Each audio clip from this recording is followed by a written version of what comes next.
नमस्कार दोस्तों, जय माता दी। आपका हमारे चैनल हरिहर डायरी में बहुत बहुत स्वागत है। आज हम दुर्गा सप्तशती का चौथा अध्याय पाठ करेंगे। इंद्रादि देवताओं द्वारा देवी की स्तुति। देवी ने जब पराक्रमी दुरात्मात्मा महिषासुर को मार गिराया और असुरों की सेना को मार दिया, तब इंद्रादि समस्त देवता अपने सिर तथा शरीर को झुकाकर भगवती की स्तुति करने लगे। जिस देवी ने अपनी शक्ति से यह जगत व्याप्त किया और जो संपूर्ण देवताओं तथा महर्षियों की पूजनीय है, उस अंबिका को हम भक्ति पूर्वक नमस्कार करते हैं। वह हम सबका कल्याण करे। जिस अतुल प्रभाव और बल का वर्णन भगवान विष्णु, शंकर और ब्रह्मा जी भी नहीं कर सके, वही चंडिका देवी इस संपूर्ण जगत का पालन करे और अशुभ भय का नाश करे। स्तुति के बाद अब हम दुर्गा अध्याय चौथा पढ़ेंगे।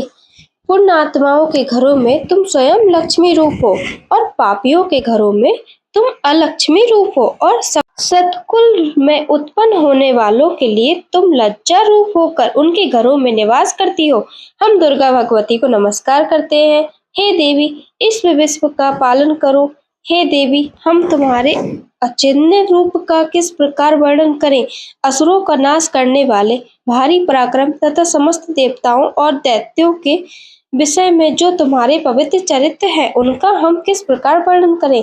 हे देवी, त्रिगुणात्मका होने पर भी तुम संपूर्ण जगत की उत्पत्ति का कारण हो। हे देवी, भगवान विष्णु, शंकर आदि किसी भी देवता ने तुम्हारा पार नहीं पाया।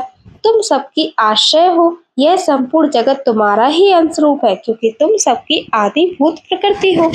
हे देवी, तुम्हारे जिस नाम के उच्चारण से संपूर्ण यज्ञों में सब देवता तृप्ति लाभ करते हैं, वह स्वाहा तुम ही हो। इसके अतिरिक्त तुम पितरों की तृप्ति का कारण हो, इसलिए अब आपको श्रद्धा कहते हैं। हे देवी, वह विद्या जो मोक्ष को देने वाली है, चिन्ह महाज्ञान स्वरूपा है, तत्वों को सार को बस में करने वाले, संपूर्ण दोषों को दूर करने वाले, मोक्ष की इच्छा वाले मुनिजन जिसका अध्याय करते हैं, वह तुम ही हो।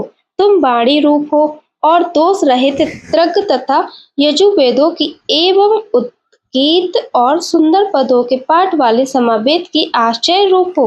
तुम भगवती हो। इस विश्व की उत्पत्ति एवं पालन के लिए तुम वार्ता के रूप में प्रकट हुई हो और तुम संपूर्ण संसार की पीड़ा हरने वाली हो। हे देवी, जिससे सारे शस्त्रों को जाना जाता है, वह मेघा शक्ति तुम ही हो और दुर्गम भव सागर से पार करने वाली नौका भी तुम ही हो।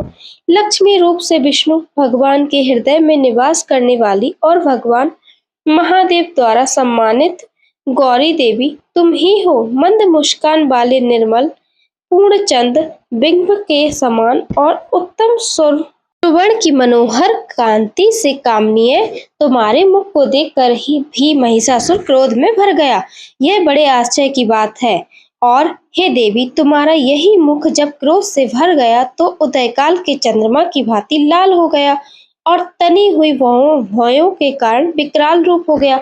उसे देखकर भी महिषासुर के शीघ्र प्राण नहीं निकल गए।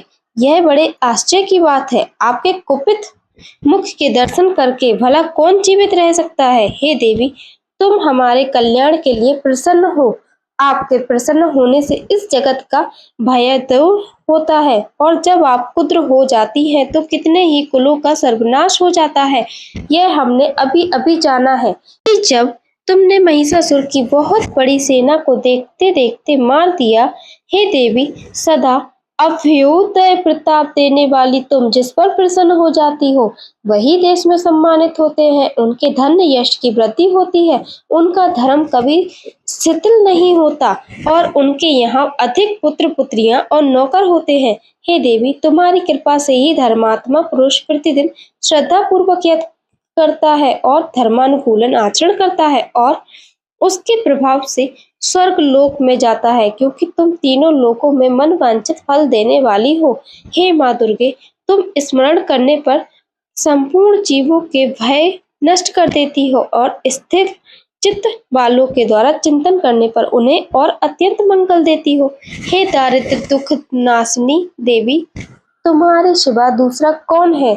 तुम्हारा चित्त सदा दूसरों के उपकार में लगा रहता है।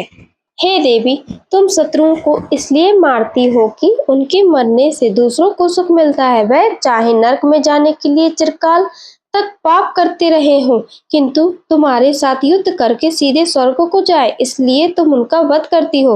हे देवी, क्या तुम इष्टपात मात्र से समस्त असुरों को भस्म नहीं कर सकती?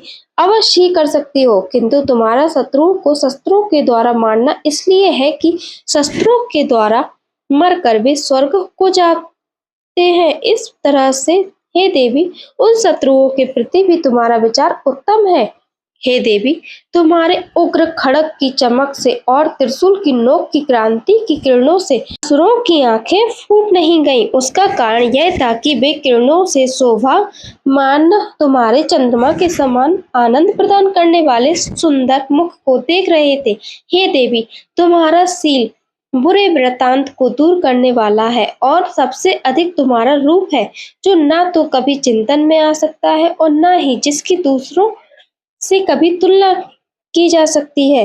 तुम्हारा बल व पराक्रम शत्रुओं को नाश करने वाला है। इस तरह तुमने शत्रुओं पर भी दया प्रकट की है। हे देवी, तुम्हारे बल की किसके साथ बराबरी की जा सकती है, तथा शत्रुओं को भय देने वाला इतना सुंदर रूप भी और किसका है? हृदय में कृपा और युद्ध में निष्ठुरता, यह दोनों बातें तीनों लोकों में केवल तुम्ही में देखने में आई है। हे माता, युद्ध भूमि में शत्रुओं को मारकर तुमने उन्हें स्वर्ग लोक में पहुंचाया। इस तरह तीनों लोकों की तुमने रक्षा की तथा उन उन्मत्त असुरों से जो हमें भय था को भी तुमने दूर किया। तुमको हमारा नमस्कार। हे देवी, तुम शूल तथा खड़ग से हमारी रक्षा करो तथा घंटे की ध्वनि और धनुष की टंकोर से भी हमारी रक्षा करो।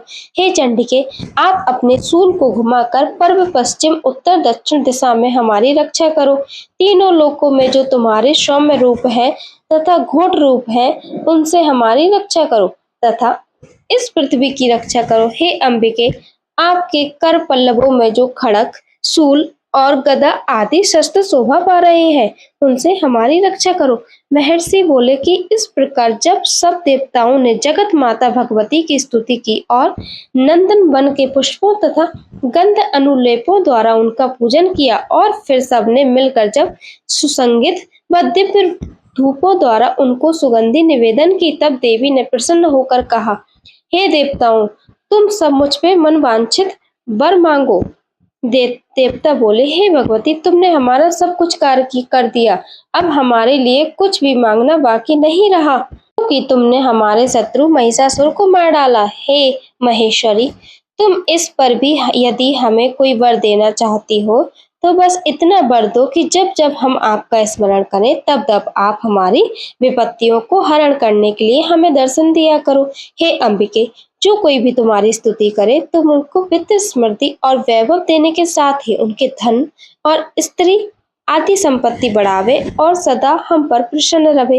महर्षि बोले, हे राजन, देवताओं ने जब जगत के लिए तथा अपने लिए इस प्रकार प्रश्न किया तो बस तथास्तु कहकर देवी अंतर्ध्यान हो गई। हे भूप, जिस प्रकार तीनों लोगों का हित चाहने वाली यह भगवती देवताओं के शरीर से उत्पन्न हुई थी, वह सारा वृत्तांत मैंने तुमसे कह दिया और इसके पश्चात दुष्ट असुरों तथा शुंभ निशंभों का वध करने और सब लोगों की रक्षा करने के लिए जिस प्रकार गौरी देवी के शरीर से उत्पन्न हुई थी, वह सारा वृत्तांत मैं यथावत वर्णन करता हूँ। मिलते हैं आपको 5वें अध्याय में। तब तक के लिए जय माता दी। हमारी वीडियो को लाइक जरूर करें और चैनल को सब्सक्राइब जरूर करें।